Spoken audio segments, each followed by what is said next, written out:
अगर हम आज प्रधानमंत्री से ये सवाल कर देते हैं कि आपने बड़ा उम्मीद से बोला था कि हमारे यहाँ 100 स्मार्ट सिटी होंगी, मेरा मुजफ्फरपुर, पटना, भागलपुर स्मार्ट सिटी होने वाला, नहीं हो पाया, गंगा साफ नहीं हो पाई, महंगाई कंट्रोल नहीं हो पाया, किसानों की इनकम डबल नहीं हो पाई, तो लोग ये नहीं पूछते कि आप जो पूछ रहे हैं वो गलत है। आप ये कहते क्यों पूछ रहे हो? अब हमको ये नहीं समझ में आता है, तो शायद हमें लगता है कि हमसे गलती हो गई, हमें ये सवाल सी जिनपिंग से पूछना चाहिए या डोनाल्ड ट्रंप से पूछना चाहिए, क्योंकि हमारे यहाँ तो लोग नाराज हो जाते हैं। या तो फिर हमको मनमोहन सिंह से पूछना चाहिए, नेहरू से तो पूछेंगे नहीं। तो हम कहां जा रहे हैं? लोकतंत्र की असली चीजें तो यही होती है। यदि हम आपको नीचा दिखाने की कोशिश करें, यदि हम आपको मतलब राजनीतिक रूप से प्रेरित होकर बात बोले या बदतमीजी वाली भाषा बोले, जरूर सवाल कीजिए। हम यही कह रहे हैं कि आज 5 रुपया जो 1 रुपया किलो चावल दे रहे हैं, 2 रुपया किलो गेहूं चावल जो दे रहे हैं, 5 किलो भात, उसको पकाने के लिए 1100 रुपये वाला सिलेंडर लग रहा है। जो लोग बीजेपी के समर्थक हैं वो खासतौर से उन लोगों से आपत्ति जताते हैं जो सिर्फ और सिर्फ आलोचना करते हैं प्रधानमंत्री की या बीजेपी सरकार की।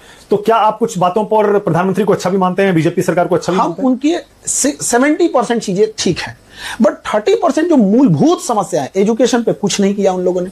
मेडिकल में आप देखिए, एम्स खोल देने से नहीं होता। आप अगर आपके हार्ट में, अभी मेरे यहाँ एक बच्ची है नीचे बैठी होगी आपको, उसके हार्ट में 3 सुराख है, पटना एम्स में इलाज नहीं हो सकता है, काहे को खोले एम्स?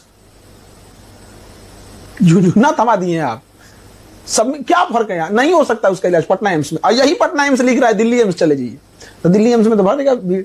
तो एम्स जो स्थापित किया गया, आप उसकी स्थिति देखिए। तो कौन कौन से मुद्दों पर आपको लगता है कि काम नहीं हुआ? एजुकेशन से 30% जो आपने कहा ना, कौन कौन से? एजुकेशन हो गया, और एजुकेशन पे कोई काम नहीं हुआ, महंगाई रिलेटेड चीजें नहीं हुई। मेडिकल इंडस्ट्री में आप देखिए, आज भी हमारे पास विदेशों से MRI machine, CT scan machine, ये सारी मशीनें विदेश से आती हैं, हमारे यहाँ बनता नहीं है। एटलीस्ट निर्मला सीतारमन से कहिए कि कम से कम उस पर टैक्स मत ले। अब एक बात बताइए, कोई MRI मशीन वीडियो गेम खेलने के लिए लाएगा?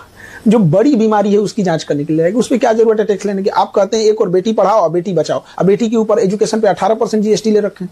वो आप सिनेमा देखने जाइए, 18% GST, अब मेरे यहाँ पढ़ने आइए 18% GST। मतलब हमारे वित्त मंत्रालय के अधिकारियों और वित्त मंत्री के नजर में सिनेमा देखना और पढ़ना बात बराबर ही है। Entertainment and education same tax, ये तो गलत चीजें हैं ना। यहाँ हम किसको बोले? जिनपिंग को? बात तो बिल्कुल सही बोले हैं खान सर, लेकिन कुछ लोगों की मिर्ची लगेगी। के देखते हुए खान सर ने अब हॉस्पिटल भी खोलने का निर्णय ले लिया है। सभी प्रकार की जांचें होगी। रक्षाबंधन के शुभ अवसर पे ये सौगात दिए हैं सर ने।